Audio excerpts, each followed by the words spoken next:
Class 9 student good morning. और हम आपके सिलेबस में जो आपका दिया गया है नेक्स्ट टॉपिक अलंकार, उसके बारे में हम अध्ययन करते हैं। अलंकार के बारे में हम आपको सबसे पहले बताते हैं कि अलंकार का मतलब क्या होता है। उसके बाद हम आपको स्पष्ट करेंगे कि अलंकार क्या होता है, अलंकार के कितने भेद होते हैं, उनके और भेद कितने प्रकार के होते हैं। चलिए हम यहाँ पर अध्ययन करते हैं। सबसे पहले तो अलंकार के बारे में समझिए। अलंकार दो शब्दों से मिलकर बना है, पहला अलम और दूसरा है कार। जिसमें अलम शब्द का मतलब होता है भूषित करना या सजाना या सजावट करना, और कार का मतलब होता है करने वाला।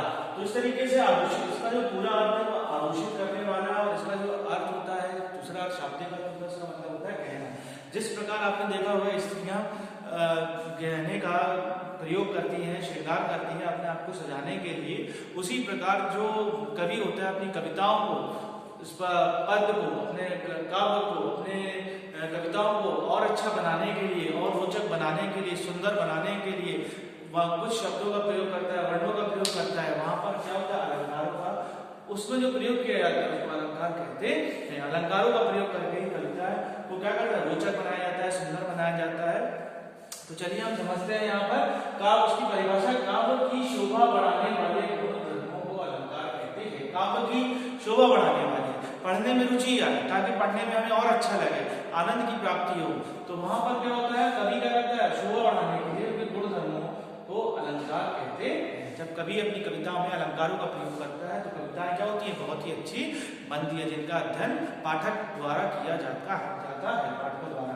काव्य की शोभा बढ़ाने वाले गुण धर्मों को अलंकार कहते हैं। अलंकार के भेद यहाँ समझते हैं कि अलंकार के कितने भेद होते हैं। अलंकार के मुख्यतः दो भेद होते हैं, एक होता है शब्दालंकार, एक होता है अर्थालंकार। तो इस वाले जो पीढ़ी है उसके बारे में हम अध्ययन करेंगे शब्दालंकार के बारे में। शब्दालंकार क्या होता है, शब्दालंकार जिसमें शब्दों के माध्यम से रोचकता उत्पन्न होती है, शोभा उत्पन्न होती है, वहां पर क्या होता है, शब्दालंकार होता है।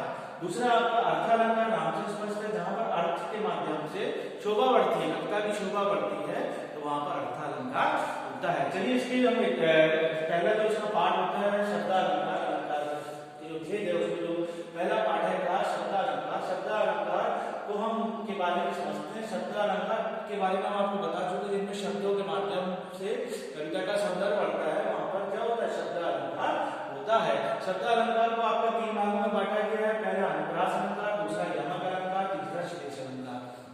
तो इस वीडियो में सबसे पहले हम अनुप्रास अलंकार के बारे में यहाँ पर पढ़ेंगे, और यमक और श्लेष अलंकार का हम नेक्स्ट वीडियो आपको बना करके भेजेंगे, जिसमें आपको नेक्स्ट वीडियो में आपको यमक अलंकार और श्लेष अलंकार के बारे में बताया जाएगा। चलिए यहाँ पर हम समझते हैं पहले अनुप्रास अलंकार। अनुप्रास अलंकार का मतलब है अनु और प्रास, जब एक वर्ण की आवृत्ति बार बार होती है और उसमें जो खूबसूरती उत्पन्न होती है, तो वहां पर आपका अनुप्रास अलंकार होता है। जैसे कि जब काव्य में, डेफिनेशन ये है, जब काव्य में किसी वर्ण की आवृत्ति एक से अधिक बार होती है तब अनुप्रास अलंकार होता है। जैसे कि हम छोटे से बचपन से जानते हैं, कई वर्ण की आवृत्ति वाले हमने देखे हैं, जैसे कि गाने भी सुने, जैसे कि एक तरीके से ये कालिंदी फूल कदम की डाल, यहाँ पर जो का जो वर्ण है यहाँ पर कालिंदी में आ रहा है, फूल में आ रहा है, कदम की आ रहा है, का वर्ण की आवृत्ति बार हो रही है, तो सुंदरता उत्पन्न आ रही है यहाँ पर जो बोलने में, कविता में, तो वहां पर आपका कौन सा, वहां पर आपका अलंकार होगा, अनुप्रास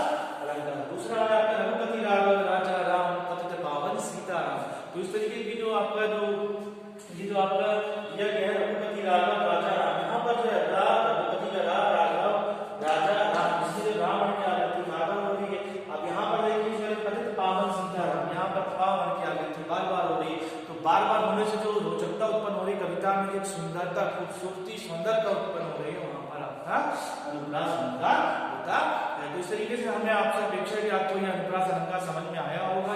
अलंकार तो सबसे पहले उसका मतलब आपको समझ में आएगा कि अलंकार दो शब्दों से मिलकर बना है, अलम और कार। अलम का मतलब भूषित करना, कार का मतलब होता है करने वाला, किसी भी चीज को सजाने वाला, भूषित करने वाला। जिस प्रकार स्त्रियां अपने सौंदर्य को निखारने के लिए गहनों का प्रयोग करती हैं ताकि उनकी सौंदर्यता में और निखार उत्पन्न हो सके, उसी प्रकार का कवि अपनी कविताओं को सजाने के लिए अलंकारों का प्रयोग करते हैं। अलंकार दो प्रकार से होते हैं मुख्यतः, एक होता है शब्दालंकार, एक होता है अर्थालंकार। शब्दों के द्वारा जिन कविताओं में, जिन काव्य में खूबसूरती उत्पन्न होती है, वहां पर शब्दालंकार होता है। अर्थालंकार जिनमें अर्थ के माध्यम से खूबसूरती उत्पन्न होती है, वहां पर अर्थालंकार होता है।